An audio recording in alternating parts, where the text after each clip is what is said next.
بسم الله الرحمن الرحيم الحمد لله رب العالمين بمن عندك كل ربنا فلا إني بمن يا با إني كسري إني بارا أمسكوا فلا منه إني كسري إني بارا وفنامسك الله منه سأقول أمي بارا لا bon كسري ما ورد بسكوا فو sabula ñen la jabo kadi ba do na blene wala na jeleno sikatola ina munu bara la lebis ka do ne chesri no wala ne chesri lente no te ires sugo don aywa o de kama ngo chesri on sugo fo aywa o ti chen ko ñini gali kala tifli o chen ni ñini ngani kera nam ni ñefali jonyo kera o wato yu bokku do kalama o b'a to i bɛ se ka bɔ fili dɔw sira kan nka n'i ma ɲininkali kɛ a ka ca ala fɛ n'i tora ni hakili ye ten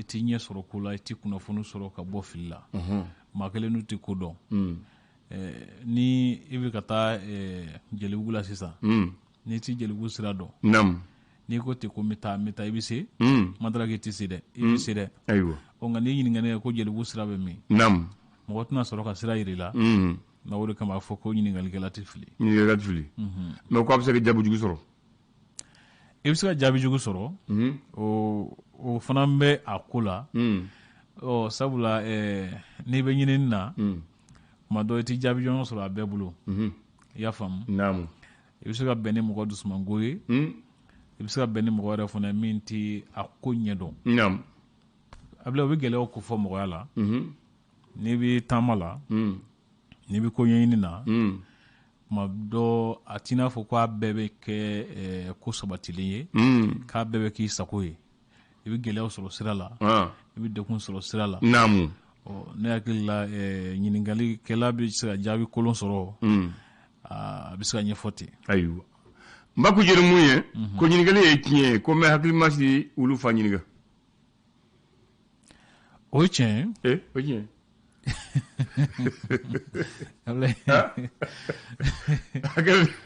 hakilimaw tɛ olu fa ɲininka mɔgɔya la i b'a dɔn k'a fɔ ko dɔw bɛ cogo dɔ la n'i y'o ye ka ban a ma se ɲininkali la i y'a faamu wulu bɛ sɔrɔ cogo min na anw fɛ yen bamanan b'a fɔ ko wulumusobɔ a kɔrɔ a bɛ n'a fɔ wulumuso kelen i bɛ taa sɔrɔ nin dugu wulucɛ bɛɛ bɛ na munumuna nɔfɛ a waati la dugu wulucɛ bɛɛ bɛ munumuna nɔfɛ n'olu bɛɛ munumuna nɔfɛ i bɛ taa sɔrɔ nin wulucɛ 10, 20, 30 nka wulu yɛrɛ mana jigin a tɛ tɛmɛ den 4, den 5 kan o y'a cayalen ye e b'a dɔn sisan cogo di ko nin wuluden ye nin ye yɔrɔ ko ɲagaminen da ye ne hakili la kow kɛcogo yɛrɛ kama mɔgɔya yɛrɛ la a ma se kuma dɔ i ka ɲininkali kɛ ko dɔw la bilen ayiwa bisimila ala bɛ ntɛnɛn kalo tile 9 don janvier kalo san 2023 fasiribaw sɛbɛnni kɛ fasiri gafew kɔnɔ an bɛna lajɛ fɛrɛ tɛ fɔlɔ kumaba dɔw ka se ka olu ɲɛfɔ mɔgɔw ka faamuli sɔrɔ ko dɔw la bila ye tubarikala lesɔ ale ko di a sɛmɛntiya k'a fɔ ko Côte d'Ivoire kɛlɛcɛ 49 o ko jamana ɲɛmaa y'u labila o ko labilali in kɔni bɛ se ka ɲɛfɔ cogo min na o de k'a fɔ ko sigiɲɔgɔn ɲumanya ani balimaya o k'o de bilara ɲɛfɛ mɔgɔ minnu fana somɔgɔw ntanyana k'a sababu kɛ kɛlɛ ye n'o ye minnu kɛra falatɔ ye kɛlɛ sababu la ko jamana b'a la ka fɛɛrɛ ni dabaliw tigɛ walasa min b'a to u bɛ se ka bɔ u yɛrɛ la cogo min na k'a sɔrɔ degun barika ma bonya Siyaka Tarawele k'ale sugandira ka kɛ stade malien dege karamɔgɔ kura ye o ko a bɛna ndolanci tɔn kura k'o sigi sen kan min bɛ se ka kunnawolo caman sɔrɔ a bila ye i b'a fɔ ne ko a diyara ayiwa o tɛ yan Bamako wula le soir de Bamako ala sɛmɛntiya k'a fɔ ko duna ni ale ye dugu ye min bɛ koro cercle la ko jatigɛwalekɛlaw kɔni ye a ɲini k'a fɔ ko chrétiens bɛɛ ka yɛlɛma ka kɛ silamɛw ye k'u ka bato dabila églisiw kɔnɔ Mopti évêque kɔni y'a ka dusumakasa jira a ko siratigɛ la kosɛbɛ o kɔfɛ sa RPM tɔn bolofara min bɛ Bamakɔ commune 5 la o ko jama caman kɔni ye fosi ka bɔ tɔn in kɔnɔ ko a bɛ ɲini ka kɛ minɛnba kɔnɔlankolon ye min bɛ tali yɛrɛ fana kɛ jamana ɲɛmaa ye yafali min kɛ Côte d'Ivoire kɛlɛcɛ 49 ma o ko Côte d'Ivoirekaw kɛlen don ka jigiya ɲuman minnu lɛdu ta Mali ye soir de Bamako bɔlen don o kumaba dɔw kalama Mali doyen dɔ ni ale minɛna kabi utukalo tɛmɛnen o ko jatigɛwalekɛlaw ka kulu min bɛ wele ko GSIM olu kɔni ye ja dɔ yira ja min kɔnɔna na maa kofɔlen yɛrɛ b'a ɲini jamana marabagaw fɛ o k'u ka dɛmɛ don waasa a bɛ se ka bɔ bolola cogo min na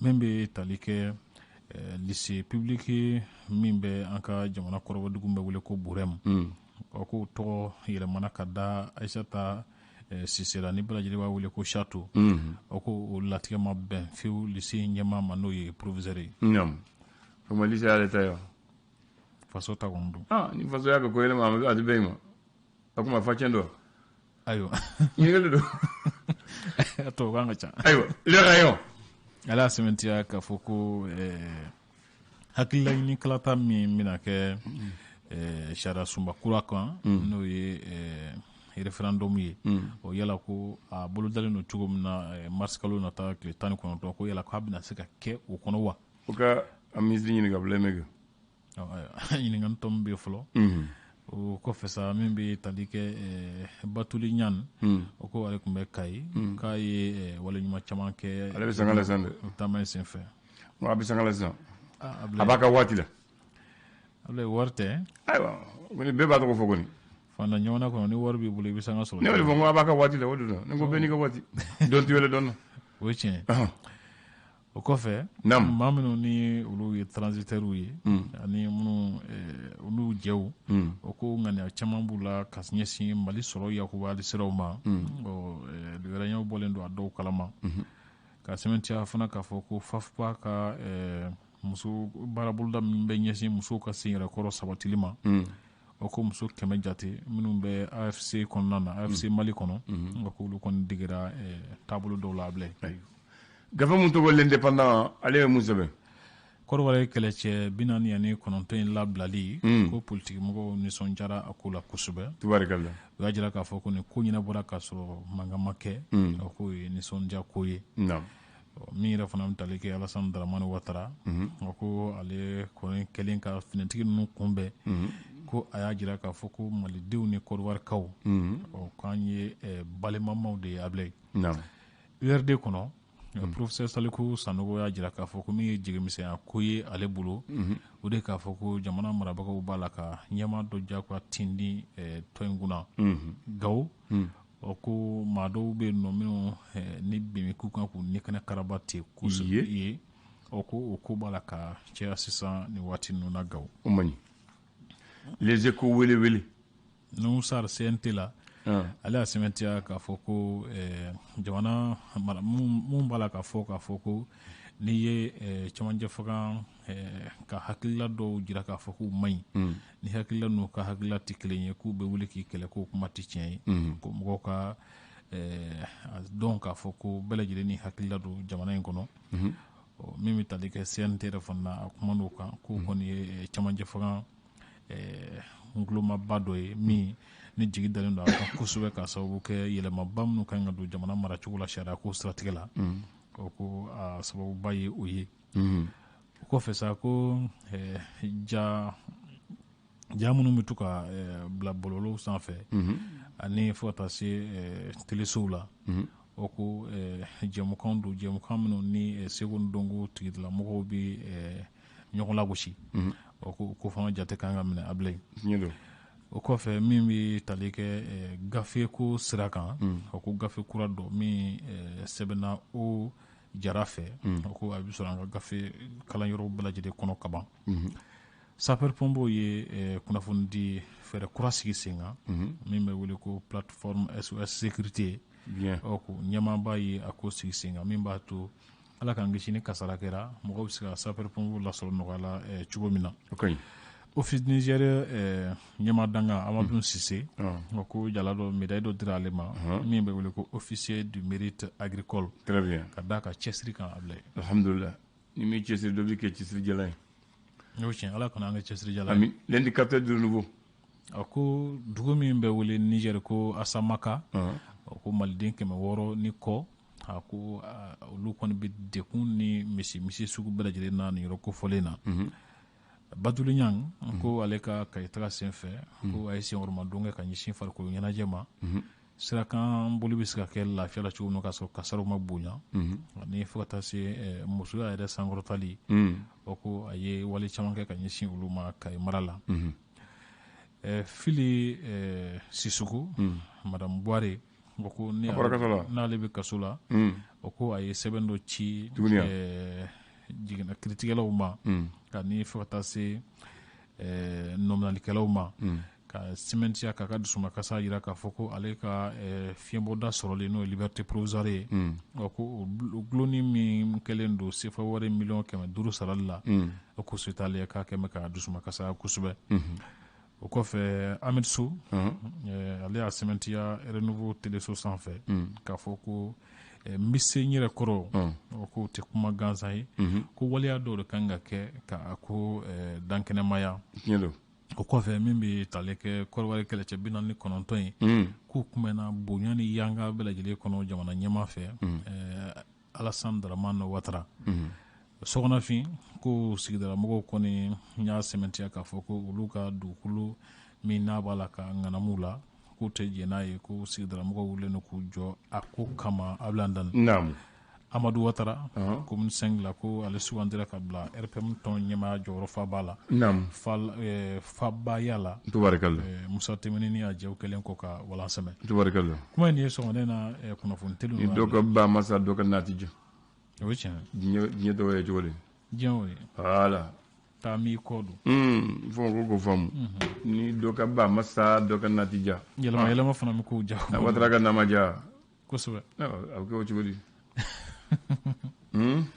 o ye tiɲɛ ne ye livre dɔɔni kalan ne ye kunnafoni dɔ sɔrɔ a la n bɛna d'i ma o ye kunnafoni jumɛn ye livre gansan tɛ dɛ an ka Mali président fɔlɔ i b'o dɔn Modibo Keyita ale ka bɔkɔlɔ a ka bɔkɔlɔ livre dɔ de y'o sɛbɛn a bɔkɔlɔ a bɔnsɔn n'i b'a fɛ ka bamanankan komi ne ye kɔrɔbɔrɔtan n'i bɔkɔlɔ fɔ bɔnsɔn ayi m'a kuma faamu n'o tɛ a bɛ fɔ fana ko bɔkɔlɔ ko n k'o faamu a bɔnsɔn voilà o tɛ wa ayi m'a faamu n y'a faamu bɔkɔlɔ a bɛ fɔ ten fana voilà bɔnsɔn fana bɔnsɔn ni bɔkɔlɔ hakili la a bɛɛ ye kelen a bɛɛ ye kelen awɔ a bɛ bɔra minnu na ka na a b'olu kofɔ ayiwa olu fa a tɔgɔ ye Daba Keita Daba Keita il était fonctionnaire au palais a denkɛ 3 ye tɔgɔ sɔrɔ Modibo Keita a ye tɔgɔ sɔrɔ Kassé Keita a ye tɔgɔ sɔrɔ i ye to Kassé Keita jardin d'enfant tɔgɔ dalen tɛ ale la quartier de Filɛbu la i jɔ o yɔrɔ la Kassé Keita jardin d'enfant b'a tɔgɔ la bulon fana b'a tɔgɔ la balontan yɔrɔ fana b'a tɔgɔ la dugu yɛrɛ b'a tɔgɔ la a tɛ dugu nin dɔn ayiwa n b'a bɛɛ fɔ ye bi Kassé Keita ale ye le 9e fils de Daba Keita le père de Modibo Keita a denkɛ 9nan diplômé de l'école William Ponty de Gorée a ye Gorée a ye kalan de kɛ il est syndicaliste et journaliste engagé a bɛ syndicat kun don syndicaliste et journaliste engagé baarakɛla kun don ani kunnafoni dila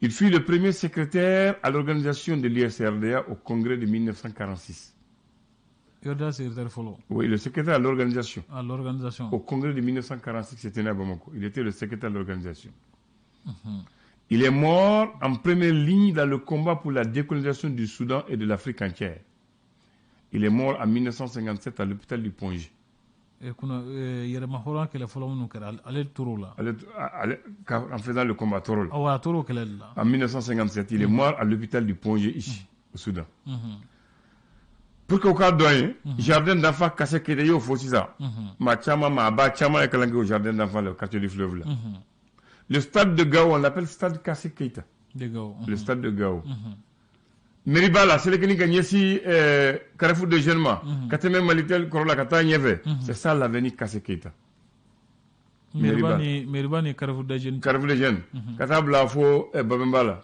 ka do c'est ça l'avenue Kassé Keita o bulon fana b'a tɔgɔ la Cette avenue a été inaugurée en 1952. Ok. Maintenant, il y a le village Kassela. Oh, Kassela, oh. Kassela a été fondé pour lui en 1956. Le village Kassela, allez de haut à Toubaré. Oh. On va voir Kassela. C'est le village de Kassela, Abatogode, Kassela, Kasseketa. Oh, Kasseketa. En 1956. Daba Keita, oui, Oulu Faye, allez de Moribe Faye. Daba Yere, il est né le 20 janvier et il est mort le 20 janvier 1965. Moribe Faye a fatura le 20 janvier 1965. Donc, à l'âge de 80 ans. 80 ans. Avec Sambisegui. Daba Keita, père de Moribe Keita, est issu de la première école des fils des chefs de Kaye.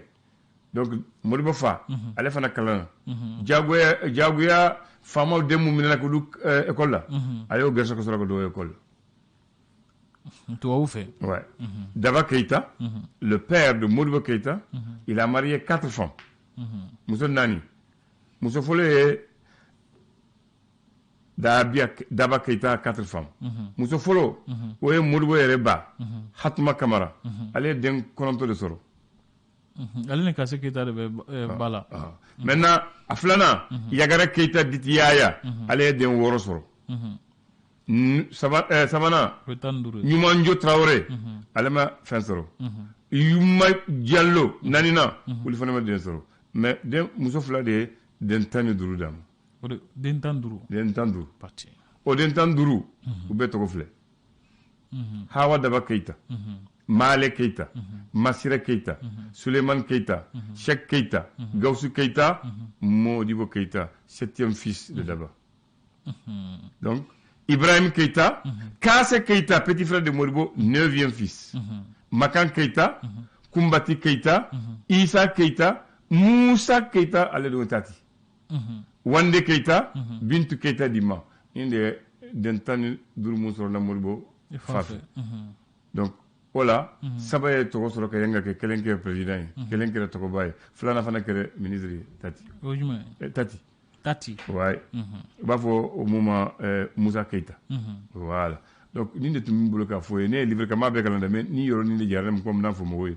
Parce que Bafo Kassé Keita Kassé, lui le petit frère de Modibo, 9e fils de Daba. Il a été d'abord, il est diplômé de William Ponty de Gorée, syndicaliste et journaliste engagé. Il fut le premier secrétaire de l'organisation de l'ISRD au congrès de 46. Il est mort en 1957 au Pongé. Jardin. Voilà, jardin d'enfants Batogola, Blom Batogola, Balantan Batogola, Ani Dougou Batogola. Voilà, donc nous avons eu 2000. Nous avons eu de Kassela, encore Hagli Bla Kassekeita là. Donc, nous ne pouvons pas fouiller. Nous avons eu Hagli Knofone Baoye, ça vous l'a tout matchement dans Muru Fa, Dabaye.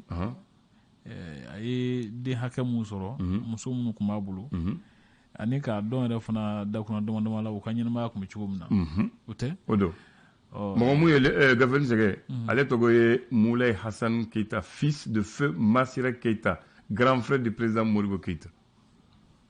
Muru kɔrɔkɛ den de y'a gafe in sɛbɛn. Voilà, on dit l'épopée de la dimension historique d'une famille, la famille de Keita de Modibo.